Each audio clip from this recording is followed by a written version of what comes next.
Bismillahirrahmanirrahim. Assalamualaikum warahmatullahi wabarakatuh.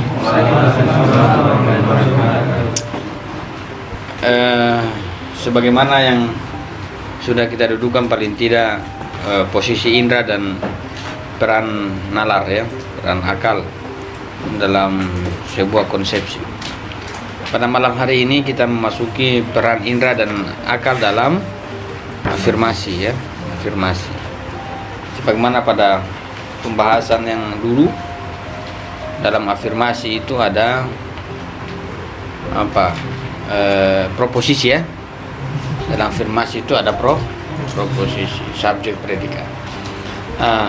Dalam penjelasan itu maka kita akan melihat di mana peran indera dan dalam afirmasi, dalam tasdik, ya, dalam tasdik. Sebelum kita membahas lebih atau kita menganalisis poin apa indera dan akal dalam afirmasi ini terkait dengan pembahasan semalam atau yang belum jelas menurut teman-teman, itu mohon diklarifikasi dan ditanyakan. Saya beri waktu 5 menit untuk mereview atau mempertanyakan.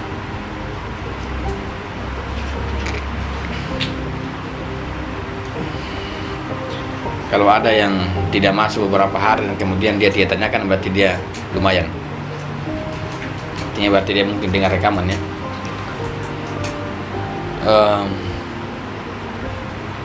Pada kasus, misalnya pada kasus ide, konsepsi, semua kerja akal dalam konsepsi itu ada sebuah sisi keaktifan, ya. Akal itu punya sisi keaktifan. Dia tidak pasif menerima dari alam, ataukah dia tidak begitu juga aktif terkait dengan sebuah ide baru. Nah, dalam filsafat Islam, akal juga berfungsi membentuk ide. Dia membentuk ide. Kalau dia tidak membentuk ide, maka konsep itu dari mana, kan?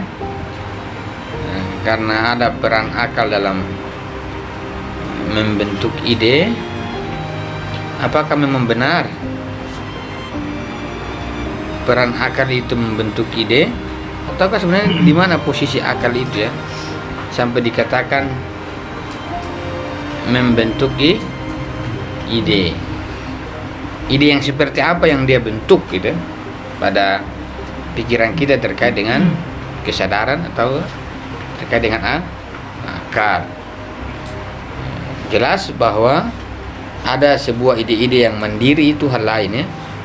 Ide yang mandiri itu adalah sebuah keyakinan dan dogma, itu sesuatu yang tidak kita nafikan. Cuma dalam epistemologi itu selalu berkaitan dengan sebuah argumen, sebuah dalil, ya. Dalam sebuah klaim atau dalam sebuah hipotesis yang kita bangun, sebuah kesimpulan, itu bisa saja orang punya kesimpulan sama, kan? Orang ini bisa menyimpulkan bahwa alam ini ada Tuhan, kan? Semua sama. Tapi seringkali yang membedakan itu pada dalil, argumentasi. Ini dalam konsep, ya. Dalam konsep. Kita belum melihat bagaimana dalam afirmasinya. Tapi makanya kita tidak harus senang pada kesimpulan-kesimpulan. Misalnya seringkali orang mengatakan kesimpulan kan kita sama. Iya, itu satu hal. Tapi dalam epistemologi, kesimpulan itu kita perlu mengacu pada premis, karena walaupun premis salah, tetap ada kesimpulan. Walaupun struktur premis itu keliru, tapi senantiasa juga ada kesimpulan. Tidak ada yang disebut dengan ketiadaan kesimpulan. Selalu ada.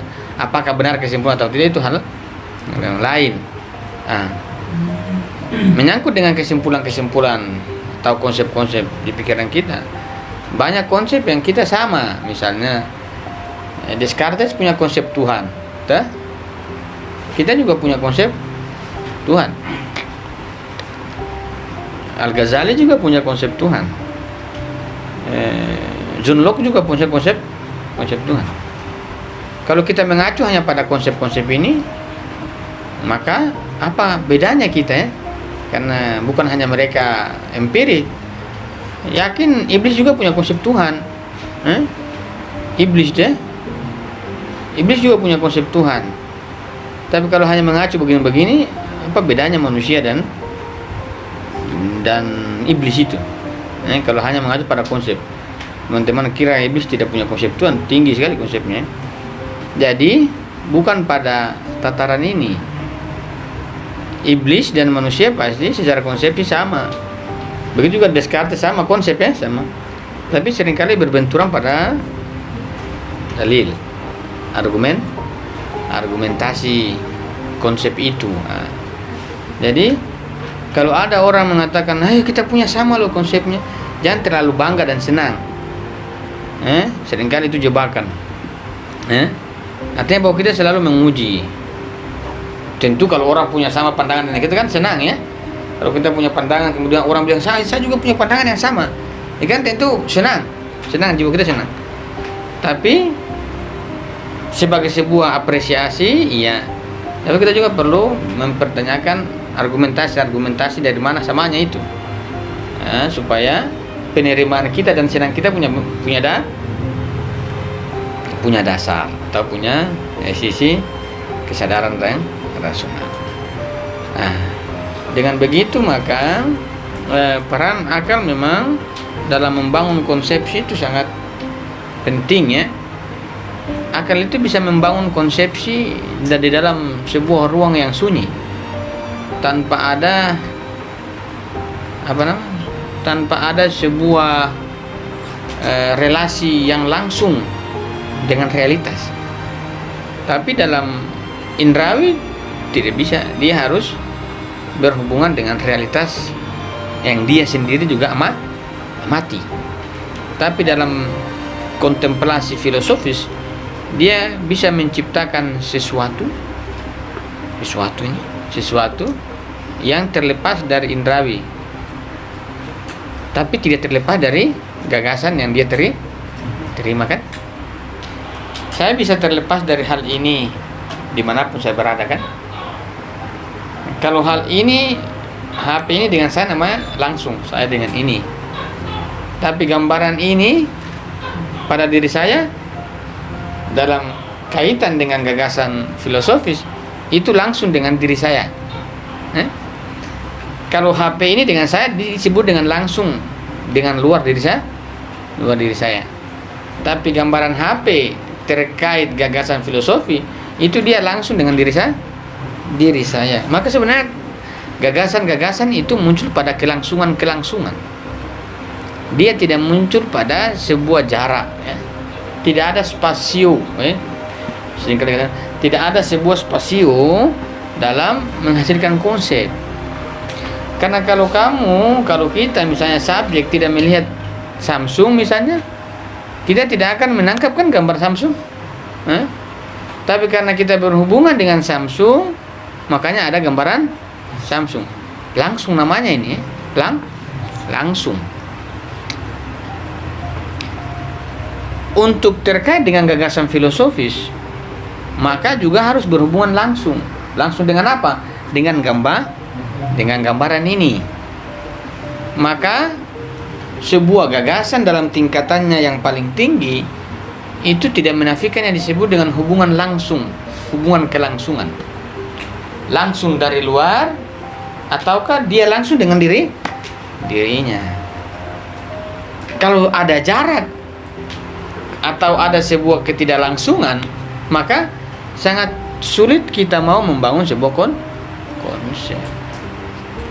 Kalau kita mengatakan Nabi itu secara indrawi sudah tidak langsung dengan kita, tapi apakah kita bisa membangun sebuah gagasan tentang dia? Masih. Kita harus mencari sebuah gagasan tentang kenabian. Artinya apa? Konsep tentang Nabi itu adalah berkaitan dengan kelangsungan diri kita, bukan yang lain. Jadi kalau kita mengatakan bagaimana cara meletakkan bahwa ada nabi, tidak usah cari sejarahnya, capek-capek.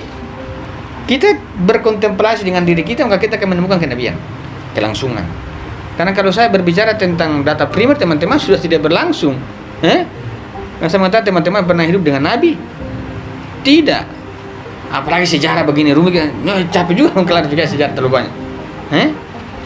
Karena konsep itu keterjadiannya dalam kelangsungan. Ketika kita terpisah dengan indrawi dalam hal-hal ilmiah, maka masih ada kelangsungan diri kita dengan gambaran itu. Tapi berkaitan dengan fakta sejarah 1000 bahkan 3000 tahun lalu, salah satu yang memungkinkan kita bisa melacak adalah sebuah kelangsungan antara diri kita terhadap diri kita. Kalaupun kita terima, kalaupun kita mau menggunakan fakta-fakta ilmiah karena dia sebagai pendukung, maka kita akan pasti melacak sebuah kesadaran terkait dengan cerita-cerita yang bertutur, yang berlanjut. Paling tidak kita pasti memiliki gambaran. Plato misalnya. Plato ini kan kita dengar-dengar saja. Socrates, Aristoteles kan, mereka sudah terpisah dengan kita secara faktual ya, secara faktual. Namun mereka tidak terpisah dengan kesadaran kita. Kita sama sekali tidak pernah berkenalan dengan Plato secara lahiriah. Tapi kita senantiasa berbincang-bincang dengan mereka dalam kesadaran yang lebih tinggi. Jadi sebenarnya sebenarnya arti terpisah itu yang mana? Arti terpisah itu hanya berkaitan dengan hal-hal material. Namun hal-hal yang bersifat gambaran itu tidak ada yang disebut dengan keterpisahan. Tidak ada keterpisahan. Jadi yang dimaksud dengan derita hidup itu pasti karena material ya, material. Sesungguhnya pada diri kita tidak ada sebuah proses penderitaan, justru kebahagiaan. Karena apa? Karena sebuah kehadiran gambaran pada diri kita itu terus senantiasa terawasi ya. Tapi kalau kita menderita karena hal-hal material itu wajar, namanya manusiawi ya. Manusiawi. Lapar ya cari makan kan? Lapar saja cari makan. Tapi ada sebuah kesadaran yang paling tinggi, yaitu kelangsungan dalam diri kita. Yang saya mau tekankan bahwa setiap konsepsi yang kita bayangkan dan kita pikirkan dalam benak kita itu terjadi karena kelangsungan dengan subjek. Dia tidak berjarak sama sekali. Saya dengan HP ini hubungan langsung dengan di luar. Ketika saya terpisah ada gambaran HP. Namun untuk pada tingkatan lebih tinggi maka saya berhubungan dengan gambaran itu. Itu namanya langsung ya. Tidak ada jarak. Dengan begitu maka kesadaran akan sebuah konsepsi, bangunan konsepsi yang baru itu bisa dimunculkan, bisa dibentuk, bisa dilakukan oleh pikiran kita karena ada gambaran-gambaran itu yang tidak terlepas dari sebuah ingatan kita. Kalau memang keberpikiran itu semata-mata hanya karena indrawi, maka kita sudah tidak akan lagi berpikir karena sudah terpisah ya. Namun karena fakta lain membuktikan bahwa walaupun kita terpisah dengannya, tapi kita masih terus berpikir. Berarti ada unsur lain yang ada dalam pengetahuan ini sehingga kita mampu menghasilkan sebuah ide. Kira-kira itu poin dalam ide. Sekarang kita mau dalam peran akal dan indera dalam afirmasi. Afirmasi itu adalah penilaian terhadap konsep di realitas. Penilaian terhadap konsep di realitas. Dalam afirmasi itu, karena kalau kita mengatakan di sini dia singgung. Karena kalau kita mengatakan manusia itu konsep. Selamanya manusia tidak punya wujud, kecuali kita mengafirmasi. Apapun yang tidak diafirmasi dalam arti proposisi, segala sesuatu itu non eksis. Dia hanya bersifat wujud jihni. Dan wujud jihni itu apa pengaruhnya, kan? Tidak ada pengaruh yang melebihi wujud jihni kecuali cuma gambaran-gambaran semata. Maka usaha untuk melihat wujud jihni itu atau konsep-konsep kita itu memiliki sebuah gambaran yang nyata terkait realitas itu, maka harus ada proposisi, ya. Kita berbicara tentang kasih sayang misalnya, kita berbicara atau kita punya konsep tentang kasih sayang misalnya, kita punya konsep tentang cinta misalnya, namun itu bernilai sepihak dan itu tidak memiliki sebuah kenyataan ketika dia tidak diwadahi oleh proposisi. Maka heran kalau orang punya perasaan cinta, dia tahan-tahan begini, dia tahan. Kenapa kamu tidak ungkap? Saya takut, tahan. Sampai kapanpun kamu dengan dirimu sendiri, ya. Kalau tidak diafirmasi. Tapi saya salut kalau orang tahan tuh. Kenapa kamu tidak ungkapkan? Saya tahan saja, biar saya menderita, yang penting dia bahagia. Enggak. Makanya kalau kata Ungu, kata lagu Ungu itu, cinta tidak harus memiliki. Tidak harus memiliki, nah, proposisi kok. Proposisi, ya. Proposisi. Kalau kita mengatakan Tuhan, saya mencintaimu, berarti dia sudah memproposisikan. Kalau tidak, ya diam-diam saja. Sufi kan, dia biar orang sering mengatakan, kalau saya mau menyampaikan juga Tuhan tahu, tidak usah sampaikan.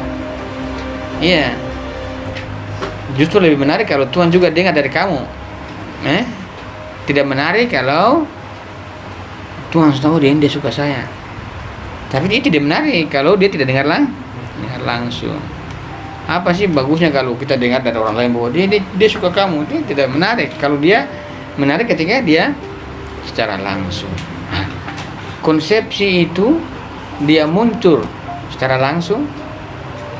Afirmasi juga dia adalah sebuah keberlangsungan secara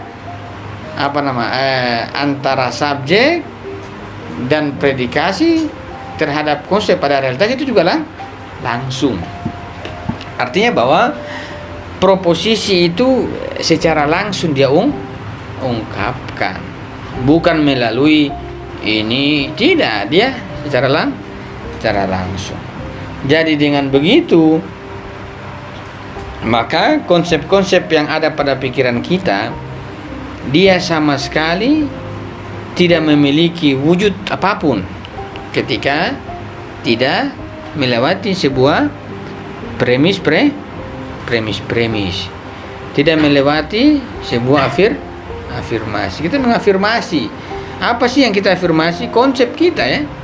Konsep kita. Kalau kita tidak punya konsep, maka kita tidak akan mengafirmasi. Maka wajar kalau banyak sekali di kehidupan kita ini yang kita tidak mengafirmasi banyak hal, karena sesungguhnya bukan tidak ada wujudnya, cuma karena ketiadaan konsep pada pikiran kita. Sehingga seringkali kita mengatakan, yang saya cari ini tidak ada sama sekali.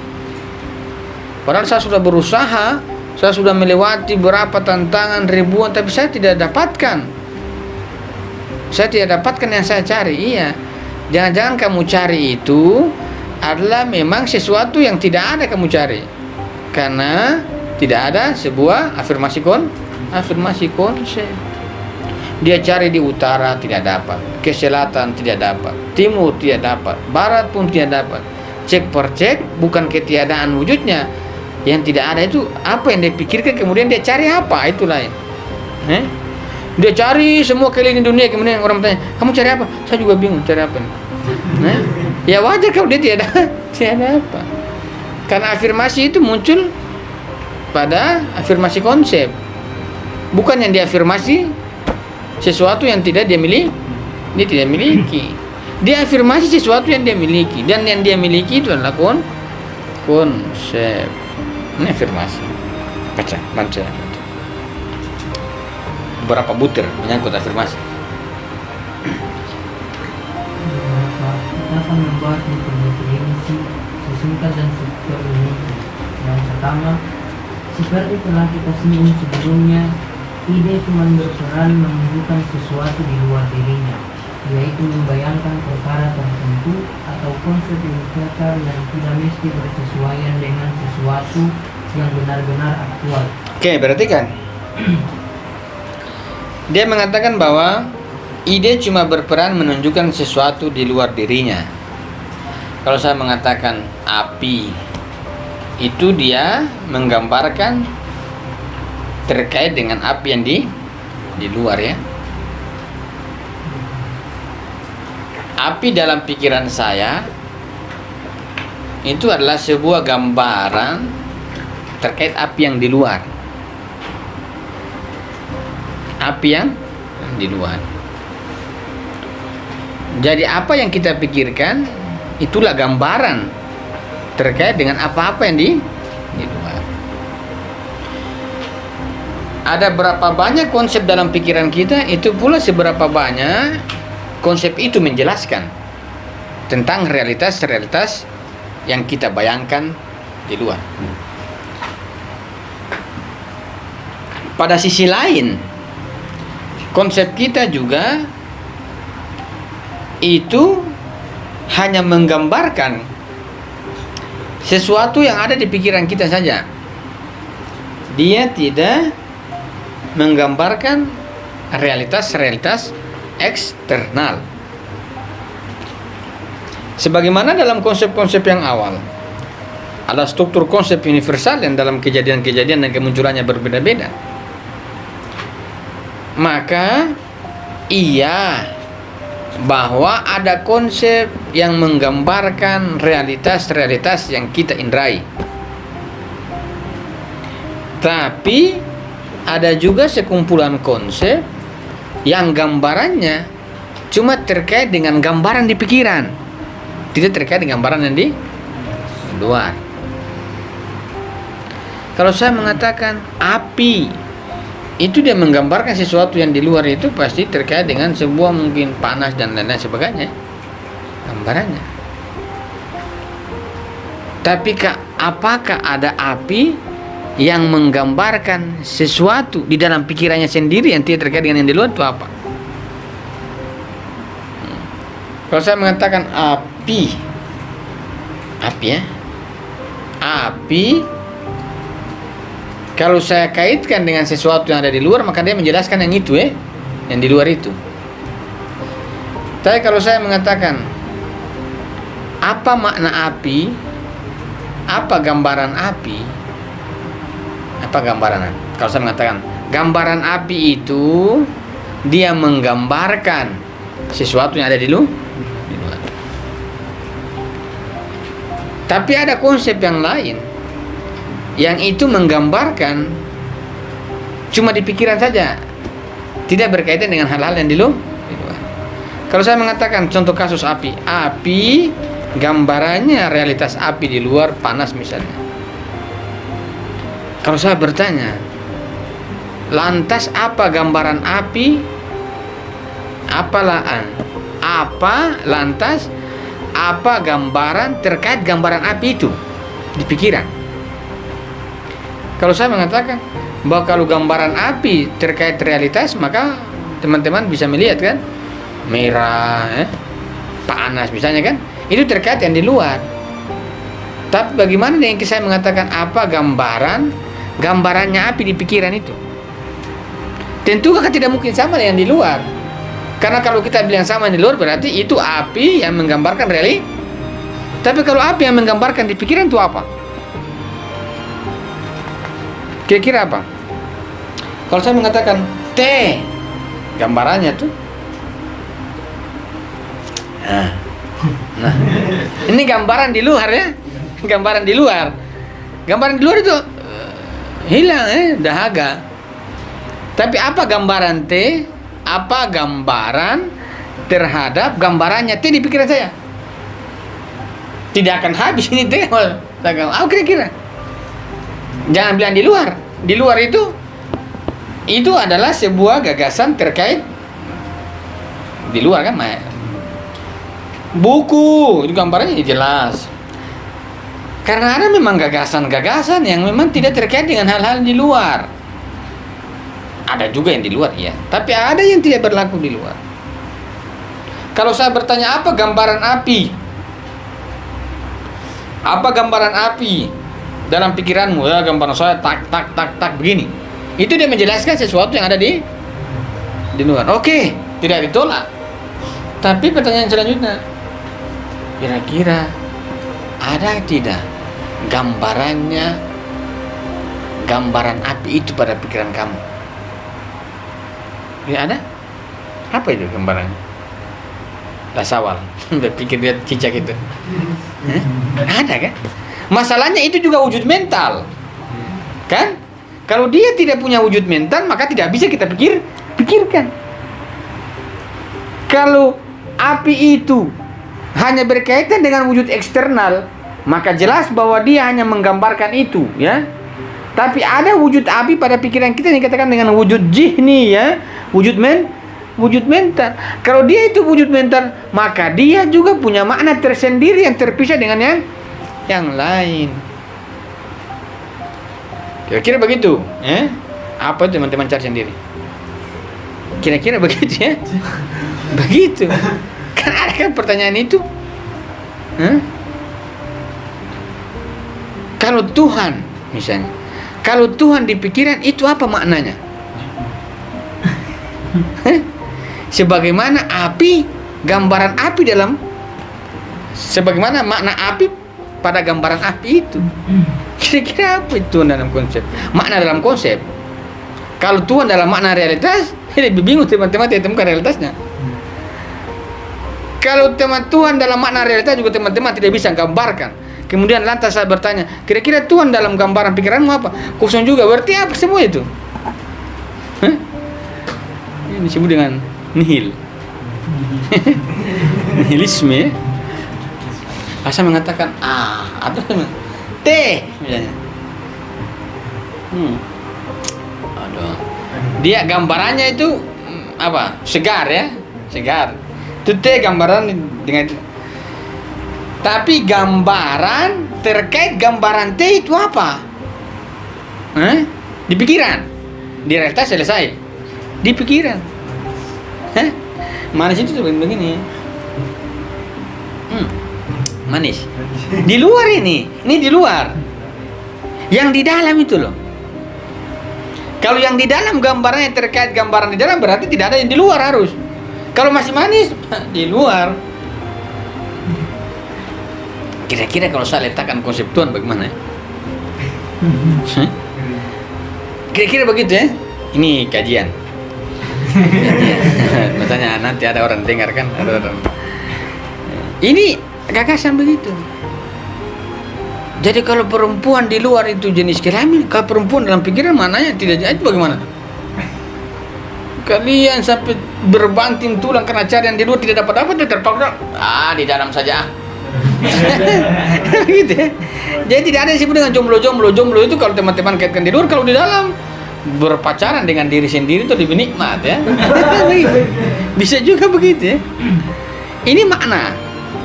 Ada makna yang terkait dengan sesuatu yang ada di luar, tapi ada juga makna yang terkait dengan itu pada pikiran kita. Pada pikiran kita. Bisa lebih menarik, ya. Jadi ada gambaran terkait dengan realitas, iya. Tapi ada gambaran yang itu gambarannya terkait gambaran itu. Saya mengatakan sementara gambaran terkait realitas T itu hangat. manis. Namun saya mengatakan, apa gambarannya T itu yang tadi yang kamu pikirkan? Nah, itu pasti tingkatannya lebih di atas daripada yang di bawah. Kalau saya mengatakan dalam gambaran kita, Tuhan itu dalam pikiran kita apa? Tuhan dalam pikiran kita. Biasanya teman-teman yang takut, Tuhan tidak alpa lah. Tuhan tidak marah. Tuhan teman-teman bilang. Itu bilang saja, Tuhan itu maksudnya dalam pikiran kita apa maknanya? Salah satunya sebut. Pencipta. Ya. Kita anggaplah itu terkait dengan realita. Saya akan mengatakan, apa makna atau apa gambaran terhadap gambaran pencipta itu? Tuh, bayangkan. Tuhan mencipta pakai mana? Kelereng begitu? Kayak begitu? Tuhan maha melihat. Apakah Tuhan pakai teropong begitu jauh? Ini adalah makna ya. Makna terkait gambaran itu. Tuhan maha melihat. Bisa kan? Tuhan maha melihat. Itu apa tuh maha melihat itu? Tuhan melihat bagaimana tuh? Satu dunia dia lihat begini. Bayangkan itu.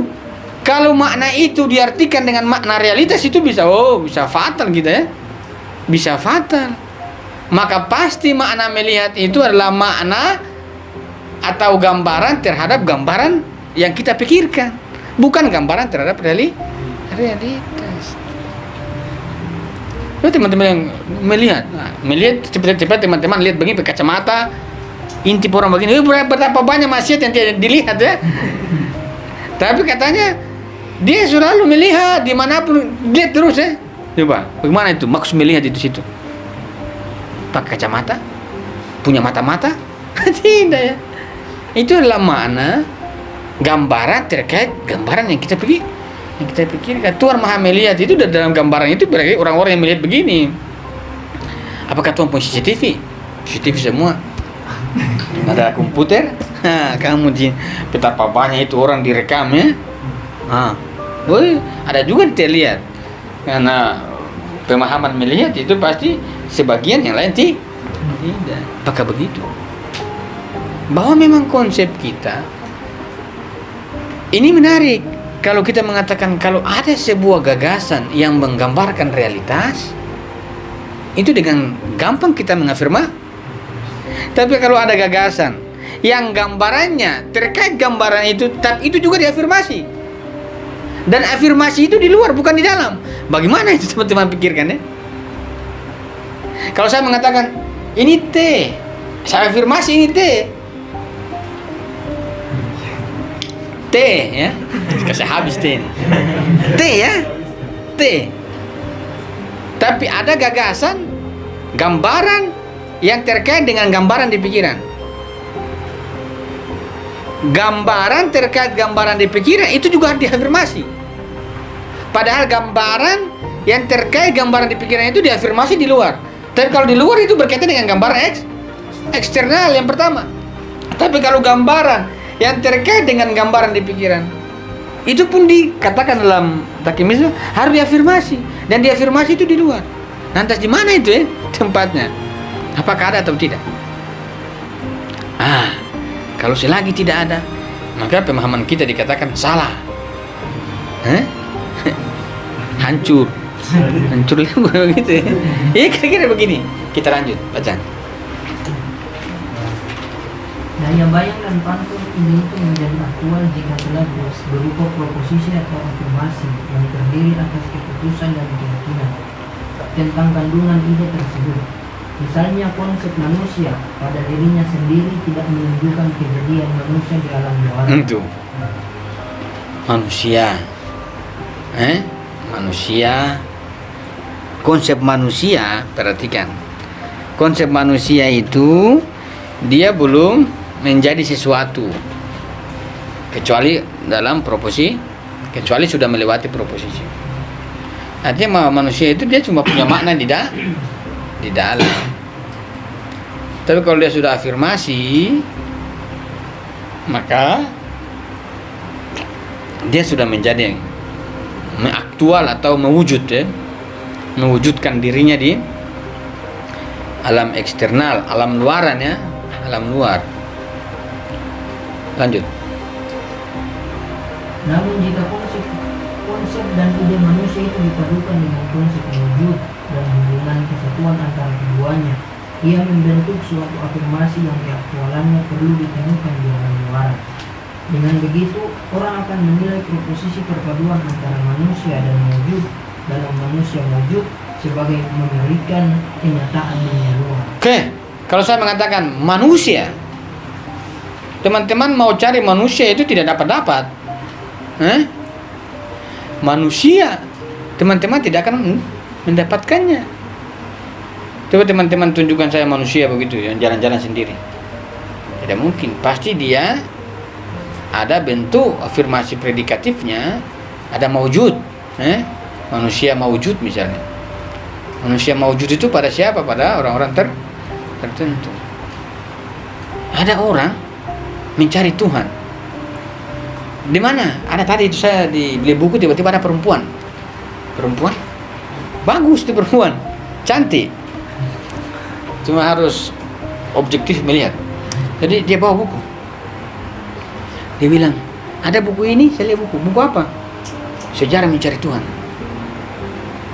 Bagus juga nih. Kalau kita mengatakan dalam teorema ini, manusia itu kita tidak akan menemukan wujudnya, kecuali dia dipredikasi dalam maujudat, manusia maujud.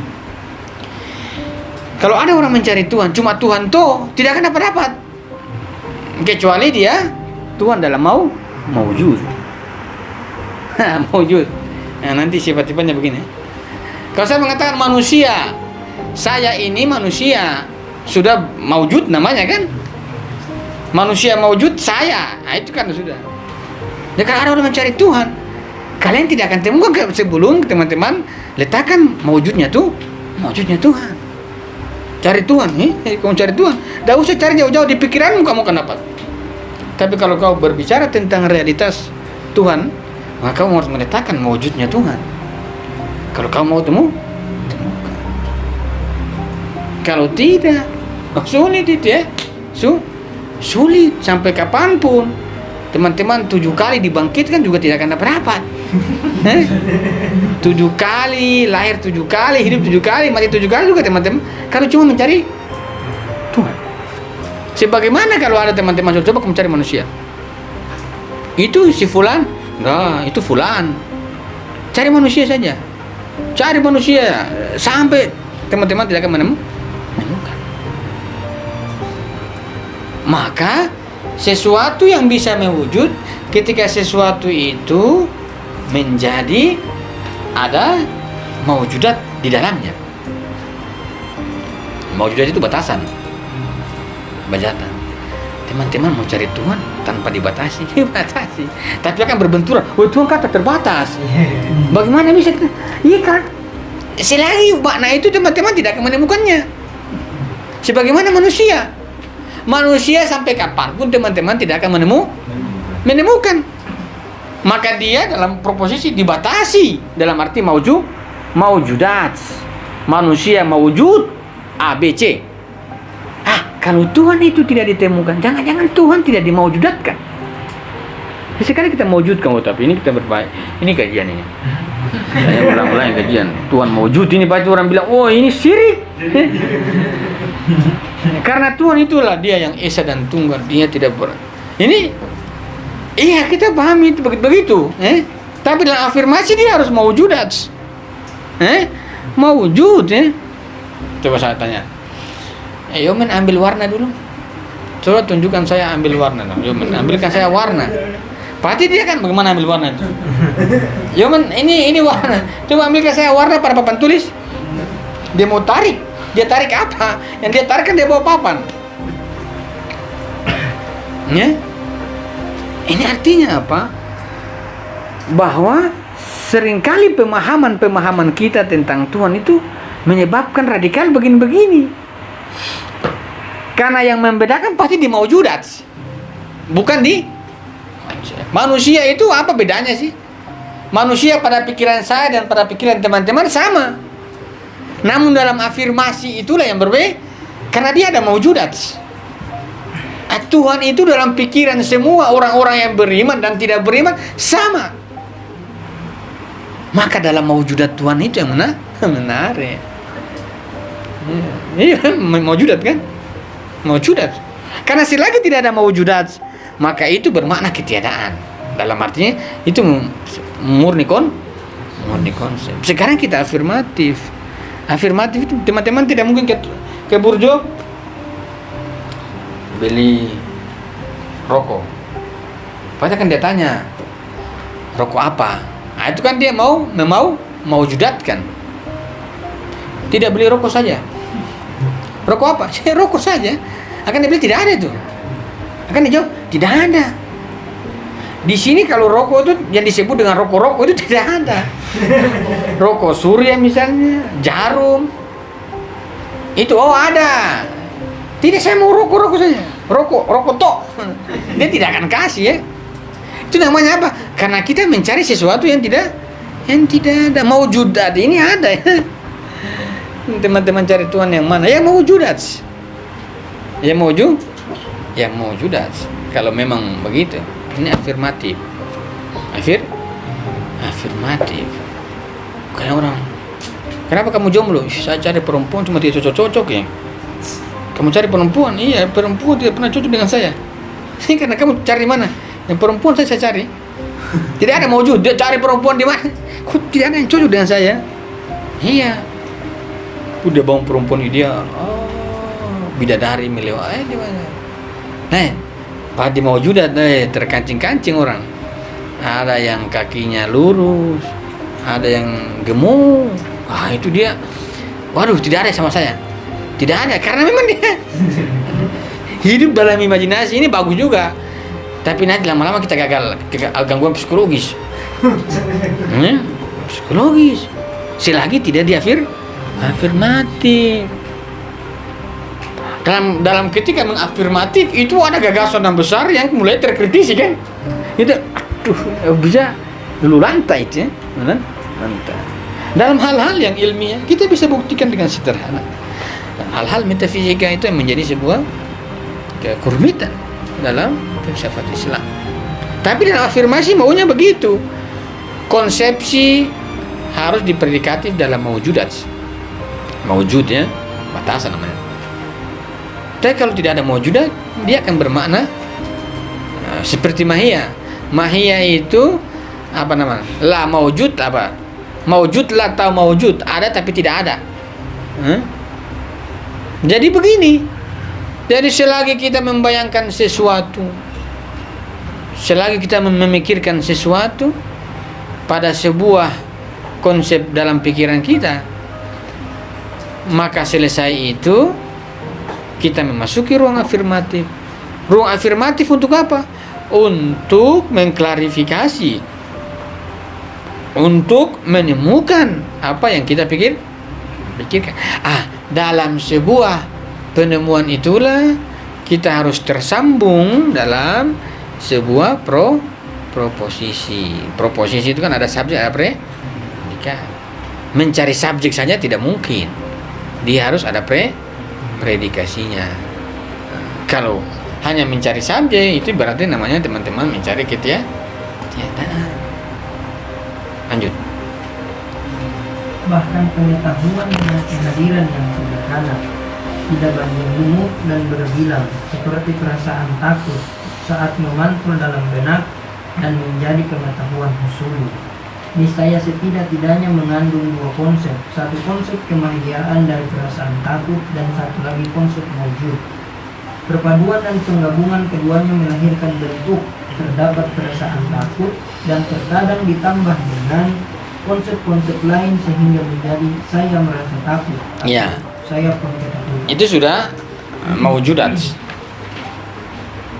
Huduri juga begitu kan, karena dia yang huduri kan berkeseringan dengan suli. Ada yang kita rasakan kemudian kita pikirkan. Dalam yang kita pikirkan itu menjadi konsep yang itu membujukan sebuah afirmasi. Jadi yang kita afirmasi itu konsep husuli ya, bukan huduri. Kalau saya punya perasaan takut, maka saya akan memaknai takut itu. Dalam pemaknaan takut itu, maka nanti pada endingnya saya akan mengatakan saya takut ini dan saya takut itu afirmasi. Saya takut kucing. Saya takut kecoa. Saya takut yang lain-lain. Yang penting ada sebuah ketakutan yang dia wujudkan dalam dunia eksternal. Sehingga apa? Sehingga ketakutannya juga memiliki sebuah dampak, memiliki sebuah kenyataan. Kita hanya mengatakan, ya Allah, saya takut kamu. Tapi hidup itu tidak pernah berubah. Karena yakin dan percaya itu pasti dia takut dalam pikirannya sendiri, bukan dalam maujudat. Kalau saya mengatakan saya takut kecoa memang nyata, memang menakutkan kan ada sebagian orang. Saya gili sama tikus, gili sekali memang kenyataannya. Artinya selalu ada sebuah maujudat. Saya takut sebagai sebuah prinsip kehudurian. Dia terhusurkan menjadi sebuah konsep ketakutan yang kelak diafirmasi takut pada sesuatu. Sebagaimana orang takut pada kecoa dan lain-lain sebagainya. Maka ketika kita bawa kecoa dia lari kan? Ini kecoa dia lari. Padahal kita belum bawa, kita cuma bilang ada kecoa di luar, dia langsung dalam kamar dia kunci mati ya.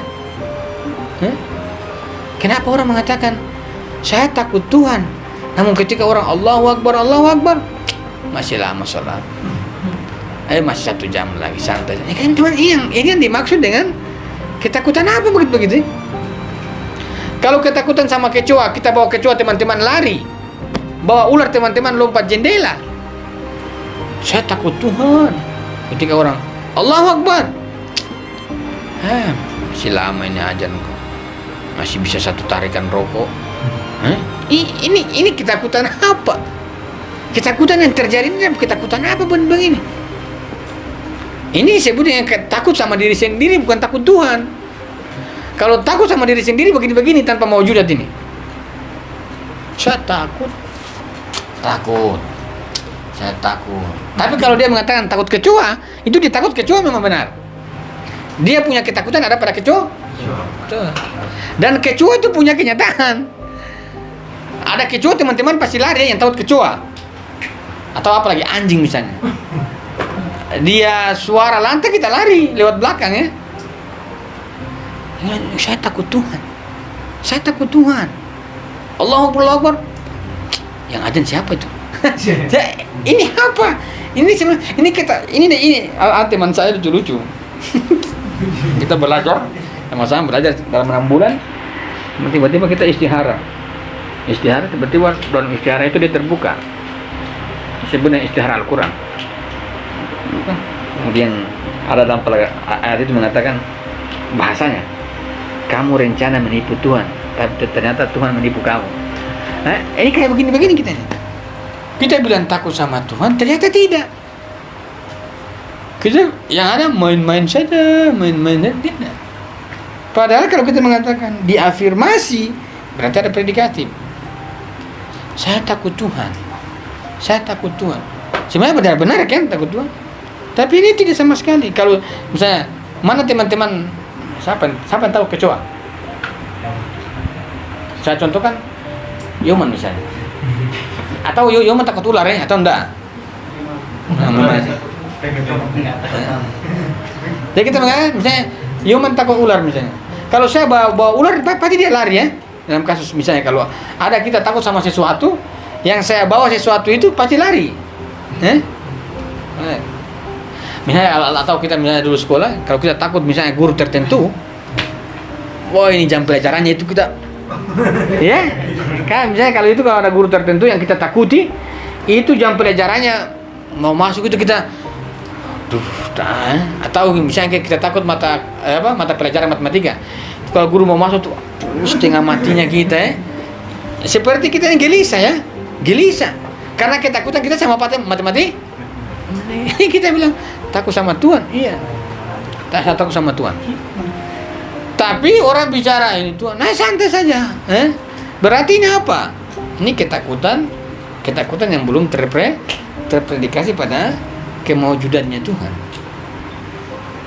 Bukan di luar, eksternal masalahnya. Eksternal. Ini Daras punya cara menjelaskan begini. Kalau falsafatuna lain dia cara menjelaskan. Tapi Daras begini, harus punya mewujudat. Human pergi beli HP dulu. Ya oke. Dia langsung bawa duit ke konter, beli HP. Orang bilang, HP mana? Tadi dia cuma suruh beli HP. Dia kan telepon, beli HP apa? Oh, kau beli itu HP Nokia. Oh, beli HP Nokia. Baru dia kasih ya. Dia kasih nih HP Nokia. Bahkan tidak sembarang HP dia beli, HP yang dimewujudatkan pada Nokia. Kalau kita mengatakan bahwa kita itu takut Tuhan, Tuhan yang kita mewujudatkan di mana? Sampai kita takut di situ. Kalau kita lihat orang itu kita takut. Kalau kita lihat panggilan namanya kita bergetar. Kayak misalnya kalau kita suka orang sama orang itu orang sebut namanya, kita goyang-goyang kepala. Indahnya itu nama, itu karena teman-teman punya perasaan suka itu sudah dimewujudatkan di orang itu. Misalnya orang sebut nama, ada nama indah. Ketika orang ceritakan dengan orang lain, dia cemburu. Aduh, kenapa dia cerita dengan orang itu? Itu namanya karena sudah ada sisi mewujudat pada konsep itu. Tuhan ini menjadi sebuah konsep yang tinggi dan mulia. Namun sama sekali dia tidak mempengaruhi batin kita karena kita tidak mau mewujudkan dalam eksternal ya. Eksternal, saya tidak bicara di dalam. Di dalam itu teman-teman terserah saja. Di luar. Saya tidak takut. Saya takutnya itu contoh kasus dalam mewujudan. Takut banyak lagi. Mewujudan. Jadi sesuatu yang lebih spesifik itulah, maka sesuatu itu yang lebih menakutkan. Kalau kita cinta kasih, rasa kasih sayang kan? Kalau saya punya kasih sayang itu saya letakkan di anak, saya lihat saya punya, saya senang. Walaupun dia tampar-tampar saya senang. Walaupun dia marah, menangis, tapi saya senang saja. Itu kalau anak orang, kenapa dia beribut? Karena saya tidak letakkan mewujudat itu. Dia tidur juga saya ketawa, dia bangun juga ketawa, dia aneh-aneh semua bernilai kasih sayang. Ketika Tuhan kita letakkan dalam mewujudat tertentu, maka dia akan bermakna demikian. Dia tidak akan bisa masuk dalam relung batin kita ketika yang kita pikirkan tidak kita mewujudatkan dia. Afirmasi ya, ini bukan konsep ya, ini afirmasi.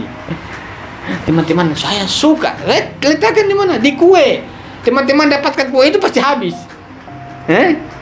Saya suka makan mie telur. Lapar cari mie telur. Sampai kita bentol-bentol ya. Cari mie telur terus, itu namanya mewujudatkan sesuatu pada sesuatu itu. Tapi kalau kita mengatakan Tuhan, kalau teman-teman tidak mewujudatkan di eksternal, alam eksternal ini. Alam eksternal. Saya belum bahas alam eksternal kayak apa. Alam eksternal itu apa? Kita ini lebih takut orang pakai senjata karena kita memang takut letakkan di sini, di itu. ISIS mau pulang karena kita takut, karena kita punya ketakutan karena kita sudah letakkan di mereka. Kalau kita tidak letakkan di mereka, itu kita biasa-biasa saja. Mempengaruhi kan? Artinya bahwa pikiran itu juga mempengaruhi. Kalau kita mengatakan dalam contoh kasus misalnya Tuhan, kita mencintai Tuhan, lantas bagaimana cara cinta kita pada Tuhan dalam afirmasi itu? Maka sebelum kita mencintai Tuhan, pertama-tama kita harus meletakkan mewujudatnya. Kalau tidak sangat maknanya dalam ayat itu disebut dengan makna ketiadaan. Ini baru satu proposisi, ini sudah 10:30. Lanjut lagi, ada 8 proposisi ini. 8 proposisi baru masuk peran akal dan peran indah dalam tasdik. Baca terus. Perlu diperhatikan bahwa suatu ide yang tampak sederhana dan tidak memuat keputusan sebenarnya bisa memuat afirmasi. Misalnya kandungan proposisi manusia mencari kebenaran, sebetulnya mula-mula memutuskan adanya manusia sebagai makhluk alam barang yang berciri mencari kebenaran. Dengan begitu, subjek manusia dalam proposisi di atas yang tampak sebagai ide sederhana sebetulnya terdiri atas proposisi manusia adalah wujud di alam barat, sehingga predikat mencari kebenaran bisa disandarnya. Proposisi yang bisa diurai ke dalam komponen-komponen tersirat Ini contoh-contoh, tapi kita pakai contoh-contoh metafisika. Misalnya, Bruno mengatakan bahwa manusia mencari kebenaran memang karena bisa dipredikasi dalam doa. Memang ada manusia yang mencari kebenaran kan? Tapi kita pandai misalnya dalam konsep-konsep ketuhanan. Kalau seandainya konsep Tuhan itu saya predikasi di luar, berarti ada Tuhan di luar itu. Sebagaimana manusia mencari kebenaran. Tidak mungkin saya mengatakan manusia mencari kebenaran kalau saya tidak predikasi di luar kan? Predikasi di luar.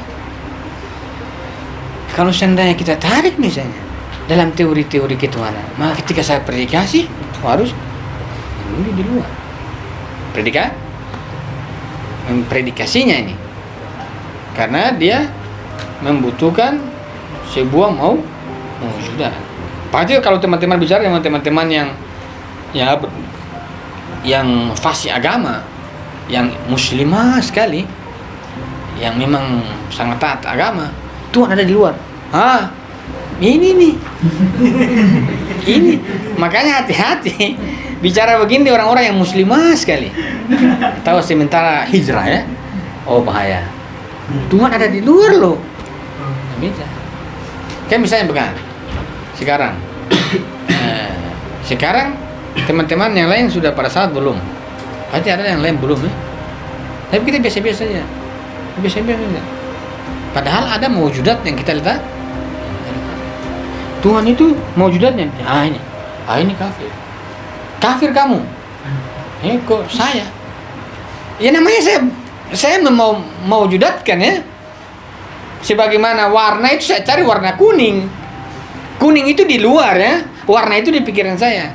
Tuhan itu di pikiran saya. Yang ada itu Tuhan itu di luar. Tuhan yang tidak terkait dengan pikiran itu ada. Kalau kita tidak mewujudatkan itu semua jatuh pada kata kita dominan terjadi kan. Teman-teman dapat orang-orang yang saleha, muslimah sekali, yang teman-teman tuh pakai throwback, hati-hati. Di luar Tuhan. Ini kamu mulai melecehkan agama ya. Ini bicara afirmatif ya. Makanya kalau teman-teman diskusi itu perlu dudukan dulu konsep mereka dulu. Jangan langsung diafirmasi, begini bahaya. Nanti bisa perang dunia keempat di Indonesia. Bukan ketiga, 4. Karena itu afirmatif ya. Predikasi ini. HP ini kan saya predikasi. HP Nokia. Nokia kan di luar. HP Nokia. Kalau HP di dalam. Tapi kalau saya mengatakan HP Nokia itu namanya afirmatif. Nokia kan di luar. Maka orang mengatakan Allah itu dipikirin atau di luar? Di luar tidak bisa dipikirin dong. Tidak Tuhan selain Allah. Dia pikir kosong Cuma cari-cari di mana dia. Itu masih ribet ya. Ribet. Kafir kita Sekian, assalamualaikum warahmatullahi wabarakatuh.